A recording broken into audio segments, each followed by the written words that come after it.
When writing CSS, sometimes you want to reach out to CSS libraries because while CSS may be powerful, some things are just easier to do with libraries. But in the last few years, CSS has improved in a lot of ways and it is even still improving. So in this video, I'll be showing you 10 features of CSS that you can probably start using to make your life easier in 2024. We're also going to be looking at browser support of these features so you know what features you can begin using in production. And by the way, I'm more excited about the 10th feature, so you want to stay to the end. So let's start with aspect ratio. This is also one of my favorites. Let's say we had this box which has a width and a height of 400 pixels. We want it to be a square. Now what if we wanted the width to be 500 pixels? Then we have to make this height 500 pixels so that it stays as a square. But what if we want this width to be a relative unit like 50%? Well, if you do 50% for the width, but you do 50% for the height, it's not going to be a square because 50% of the width depends on the width of the parent of this box, and 50% of the height depends on the height of the parent of this box. So how can we still achieve that square while using relative units? This is where we can use aspect ratio. So by using an aspect ratio of 1/1 or just using 1, we can now specify a width of 50%, and when that width is evaluated, the height is going to have the same value as the width since the aspect ratio is 1. And now if I refresh, you see we have a square. If I make this a static value like 800 pixels, the height is also going to be 800 pixels. I can also use this as the height and the width to be evaluated based on the aspect ratio. And you can choose to use aspect ratios like 16/9 and the width will be calculated based on 16/9. Let's keep the width as 800 pixels so that it is the height that is automatically calculated. We can also use this as 1/2, or you can use decimals like 0.5, which means the height will be twice the width. And this is very useful because coming to this second BG I have here, we can put a width of 100% and we can ensure that the height is calculated based on an aspect ratio of 16:9. The first value is the width and the second value is the height. I forgot to mention that. So by using 16/9, if we come here now, you can see that the image stays on that aspect ratio even when we reduce the screen and when we increase the screen. As for browser support, this is 93% here, so it is mostly supported on major browsers. For the second feature, another favorite of mine is the pseudo class. Let's say we had this div with a class of car, then we have this h2 class heading, p class summary, and then here we want to declare some styles for both the heading and the summary. Normally you do something like this. You have the first line, you have the comma, and then you have another line. But as you can see, we're repeating this card 2 times. What if we wanted to add an extra line? We'd need to have card and then have something again. That's repetition. We can avoid this repetition by using the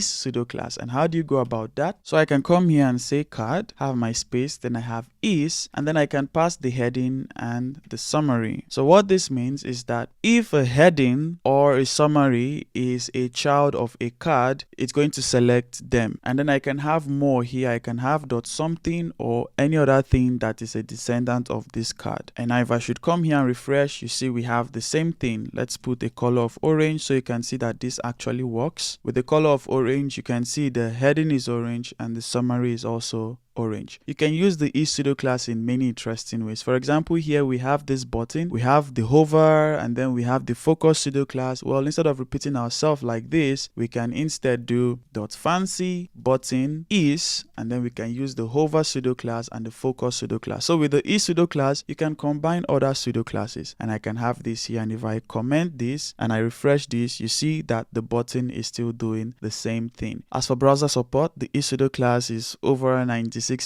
supported on most major browsers. For the third feature, color mix. This is also my favorite. I feel like everything in this video is my favorite. Anyways, this function in CSS allows you to mix 2 colors together. I can mix colors in creative ways. For example, for this first div, I can have a background color, have color mix. I specify the color space that I want to mix this in. Can use sRGB, which is standard red, green, blue, and I can mix red and yellow, which is going to give orange. I can also say that I want this red to be 80%, and that means the yellow will be automatically 20%. So you see we have more red and less of yellow. If I put the red as 20%, that means we're going to have more yellow and less of red. Now one way I use this function is to either brighten up colors or make colors darker. And what do I mean by this? Now let's say I have this main color custom property of orange. I can come to this second child and say that I want kind of a darker orange. So I can say in sRGB, I pass the main color custom property and then I pass black of 40%. Now you can see we have kind of a dark shaded orange. This is not looking really nice. So let me keep it at 20%. I can come here too to repeat the same thing, but instead I can use a white of 20% for the third child, and now we have kind of a brighter orange. I can come to this fourth child, and I also do this a lot. I can mix this orange with transparent, and this is transparent. If you look closely, we can see a bit of the white background. Let me even make that obvious by coming here and having a body with a background color of blue. So if I come here, you can see a bit of that blue here. Let me make the transparent 90%, so you can see more of the blue here. Browser support, we have over 80%, and it is working on most of the major browsers. For the fourth feature, clamp. Now you can use clamp for various things with CSS, but you most commonly see clamp used with fluid typography. What do I mean by this? So here we have this simple example where the span has a font size of 6 rem, and then we have this media query where we say if the max width is 700 pixels, the font size should be 3 rem. If we reduce it and we get to that 700 pixels, it reduces, and if we increase it back, we have 6 rem. Now in your case, you might want to include multiple media queries. Instead of just using 6 rem and 3 rem, you may have 2 rem for a specific size, 4 rem, 5 rem, or even 10 rem for a specific size. That is going to result in many media queries, and when using the clamp function, you can avoid using many media queries. Now when you want to use the clamp function, this is where you want to use a fluid typography. The idea of fluid typography is that your text grows or shrinks depending on the screen size. So instead of using a font size of 6 rem, I can use a font size of 10 VW, 1/10 of the viewport width. And now if I should refresh this, you can see that as the viewport width grows, the text also grows, and as the viewport width shrinks, the text also shrinks. The problem with this now is that you haven't defined boundaries. So that means the text can become as tiny as possible depending on the viewport width, or it can become very big depending on the viewport width. And this is where you can use the clamp function to declare some form of boundary. So here I can say font size, and I can use clamp, and I can say for clamp I want my maximum to be 6 rem, I want the preferred size to be 10 VW, and I want the minimum to be 3 rem. Oh, sorry, I'm mixing this. This should be 3 rem as the minimum, and this should be 6 rem as the maximum. Now, this means that 10 VW will be calculated, but when 10 VW is greater than 6 rem, it's going to be capped at 6 rem. And when 10 VW is smaller than 3 rem, it's going to be capped at 3 rem. Now, if I should refresh at this point, you're going to see we have a bit of that fluid typography. The text is becoming bigger, and then it gets to a point where the text stops growing. Let me make this 8 rem. So it gets to a point where it stops growing because it's now capped. If we go down again, it's reducing, and then it gets to a point where it stops reducing because we have capped it at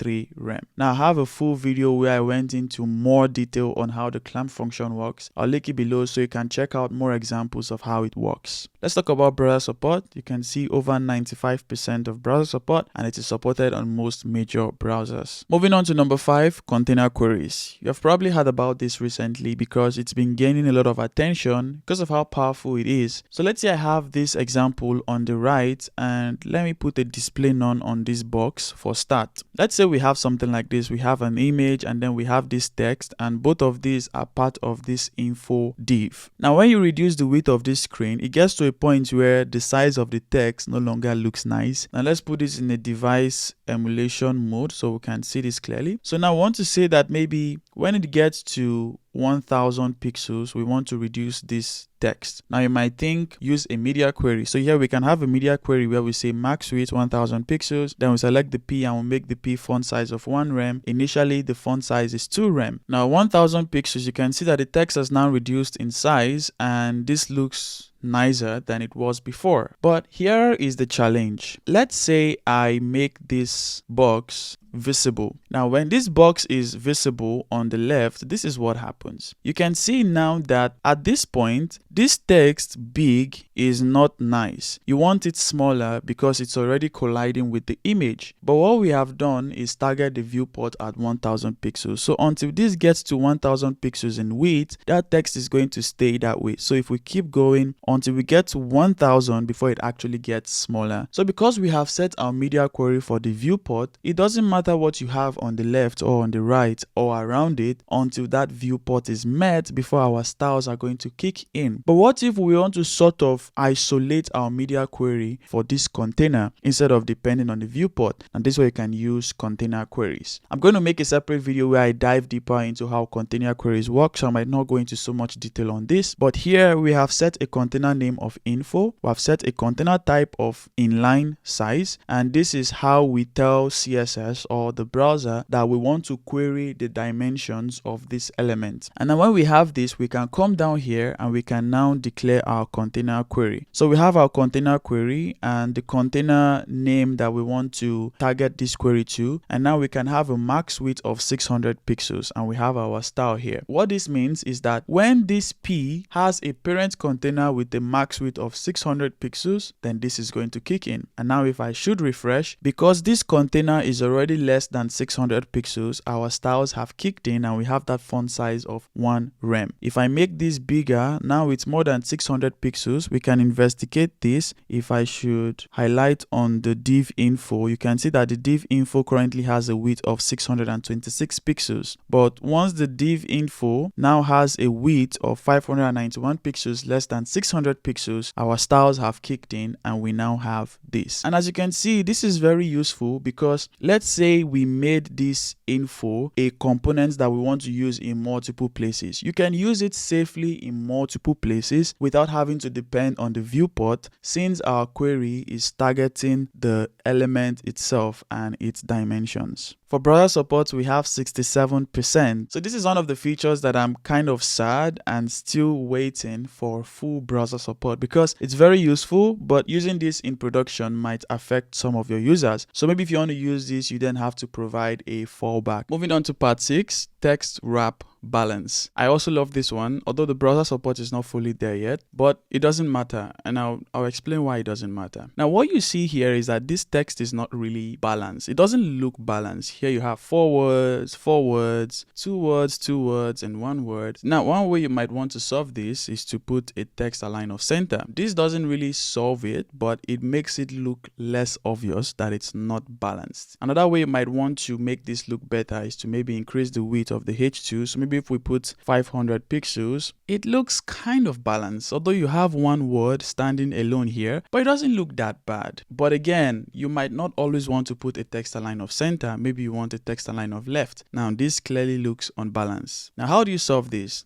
Different hacks you may want to use to go about this: count the number of words, determine the width of the container, and all the stuff. But a simple thing you can do is text wrap balance, and this way the browser is able to evaluate the number of words in the text that you have, and it's able to balance it on the right number of lines. And now if I should refresh this, you see this is a browser doing the calculation for us, balancing the text for us. So if I take this back to 300 pixels, you can see it kind of looks balanced now. You don't have just 1 word standing by itself. For some lines you have 3 words, for some lines you have 2 words. Let's even make this 600 pixels so it's longer. And now if you should throw in your text align center, if you need to, you can see that this looks just balanced. Let me remove the text wrap balance so you see this. Oh, even without the text wrap balance, this still looks nice. But if we go down to 500 pixels, then we have this. But if I throw in the text wrap balance, you can see things are much more balanced. Now, like I said, the browser support doesn't exactly mean a lot, and the reason why I say that is even if the browser support here is 67%, which is not a very good number, that doesn't matter a lot, because if the browser doesn't understand text wrap balance, then the browser is simply going to do this. But if a user who has an updated browser that supports text wrap balance, if they open your website, then they're going to get this. So at the end of the day, putting text wrap balance, even if a browser doesn't support it, it's not like the browser is going to crash or anything. It just means your text is going to look like it didn't have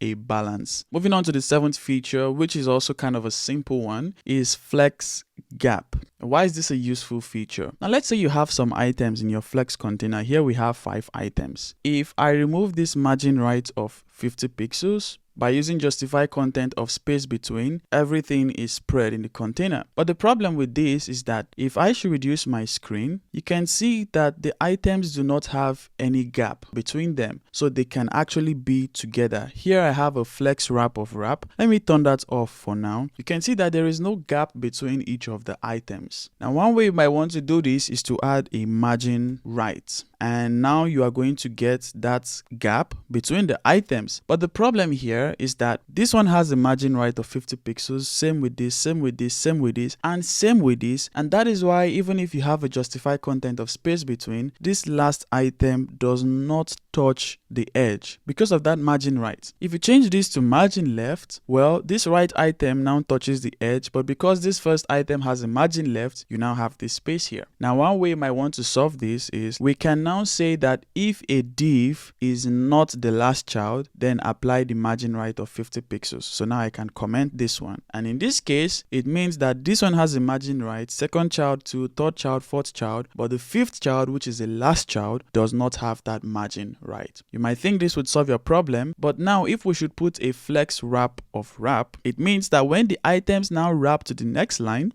you can see that when it wraps to the next line, this 4th child, which has that margin right of 50 pixels, you can now see that space at the edge. And also we have a margin bottom of 50 pixels, which is why you have a space between this and this. I can also see the margin bottom here. Well, this is where you can use the gap property. So on this container, which has a display of flex, I can use a gap of 50 pixels. And now I can come here and comment that margin bottom and this margin right. I think the gap property only worked with CSS grid before, but now you can use it with your CSS flex. And now if I should do this, you can see that CSS is going to correctly apply the gap between the children without affecting the space between the child at the edge of the container, and that is why you don't have any gap here, and also at the bottom here you don't have any gap. By the way, this gap here applies to the row and to the column, so you can say you want only a row gap, and now you don't get a column gap. So if this wraps to the next line, you see we have the row gap, but we don't have the column gap if the items are not far from each other. And you can also say I want a column gap, and now you don't have a row gap. But if you just use gap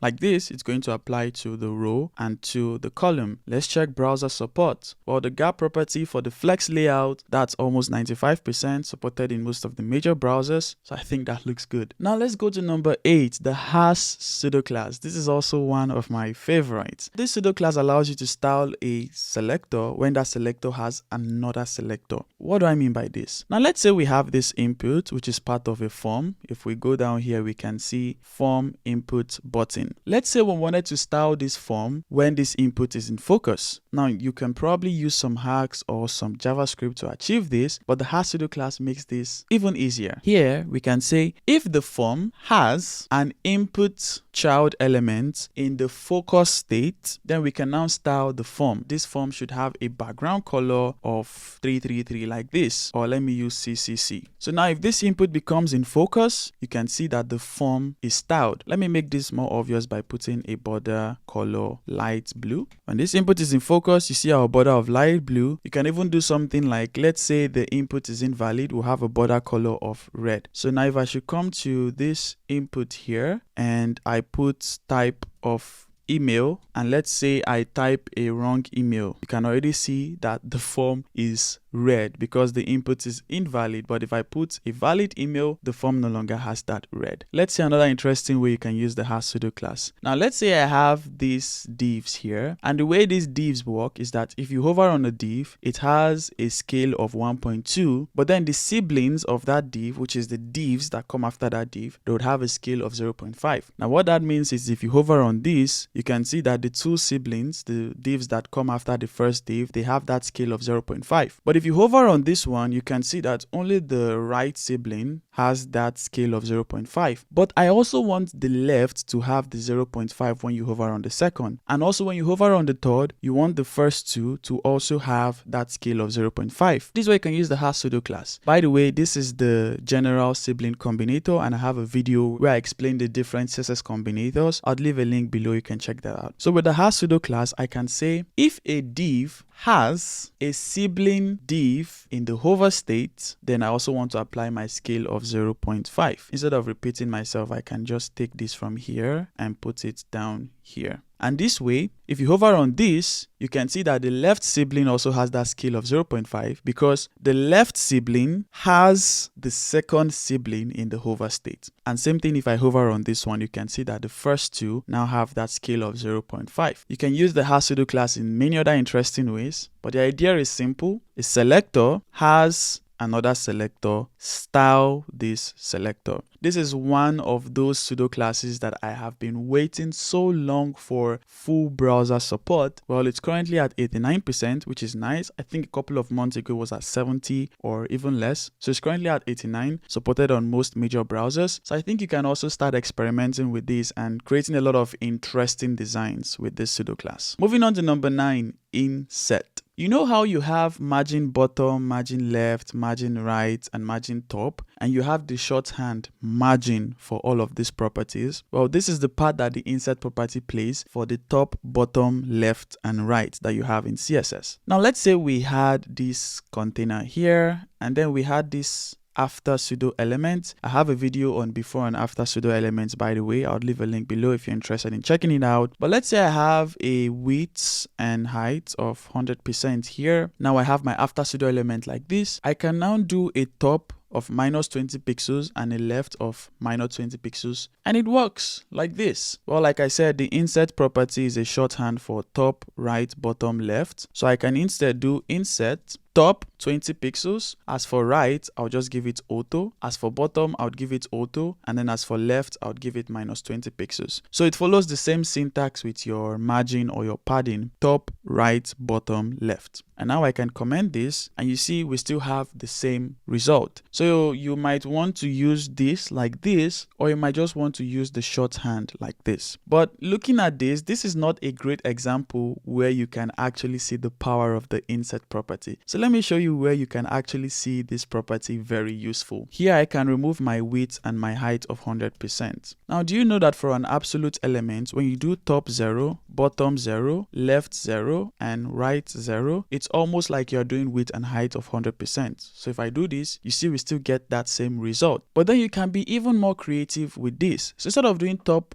0, you can do top minus 100 pixels, bottom minus 50 pixels, left minus 30 pixels, and right maybe minus 10 pixels. And if I should add a z index of -1 so that it goes to the back of the element, what do you notice here? By doing this, we have been able to scale the after pseudo element in an interesting way. But instead of using all these values, let's just say I keep this at -20 pixels, same thing for here, same thing for here, and same thing for here. You can see now it's bigger than the div because we have stretched these outer dimensions. But then instead of repeating myself all like this, I can just use an inset of -20 pixels. So let me even keep this at 40. And because this inset is going to do the job of top, right, bottom, left, we now have this. And what if I want to make the inset 20 pixels instead? Now look, it's kind of smaller. Top 20 pixels, right 20 pixels, bottom 20 pixels, left 20 pixels. Just the same way you use a margin shorthand for margin bottom, right, left, all of that, you can use the inset property for all of that also. And now browser support. Well, the inset has a good browser support of 94%, supported on the major browsers. And the last feature for this video, which like I said at the beginning, is my most favorite, CSS nesting. But one of the things I'm sad about this feature is that the browser support is still at 80%, which is not very good, at least for me. I'm really waiting for full browser support so I don't have to depend on some libraries that I usually depend on for CSS nesting. The idea of CSS nesting is to avoid repetition and being able to nest selectors together. And frankly, for me, one of the reasons why I use Sass, I don't know if you know about Sass, but Sass is like a CSS preprocessor. One of the reasons why I usually run to Sass when writing my CSS is because of CSS nesting. CSS nesting saves me a lot of time and saves me a lot of repetition, but it is really nice to see that CSS nesting is now coming to vanilla CSS. Anyways, how does this work? I'm going to make a separate video where I dive into more detail on how this works and maybe a few ways in which it is different from Sass, but let me just give you a quick example here. Now I have this div with a class of card, and in it I have this heading, summary, and this button. Now here I style my card, then I have card heading so that I don't style another heading. Then I have card summary, then I have card button, and then I have card button using my pseudo class for the hover and for the focus state. But what you notice here is that I'm repeating myself a lot.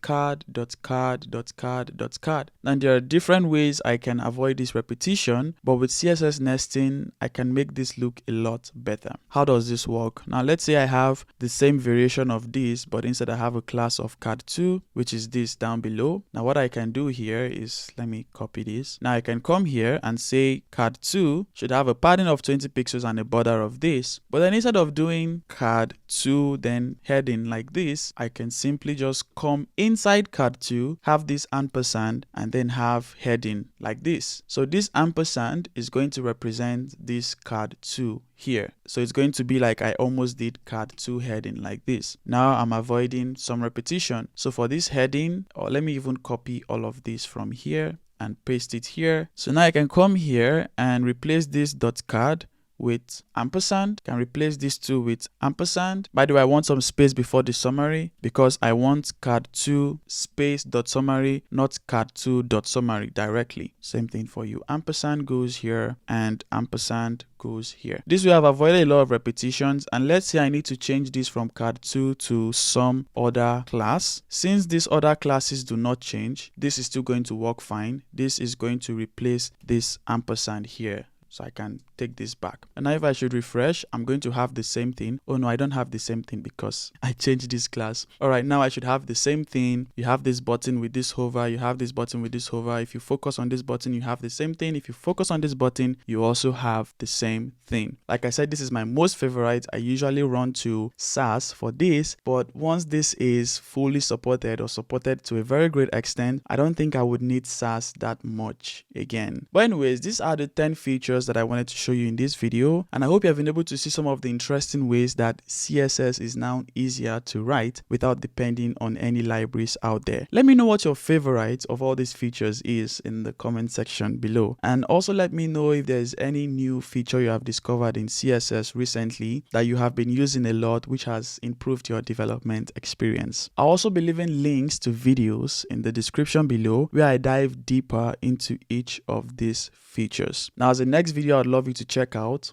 Clamp. Clamp, just like I showed you in this video, is a nice feature that allows you to avoid writing a lot of media queries and for you to create fluid typography easily. You should see the video somewhere on the screen. You can check it out. You can also check out other videos I have on CSS. Please give this video a like, share with others, and subscribe for more CSS videos like this.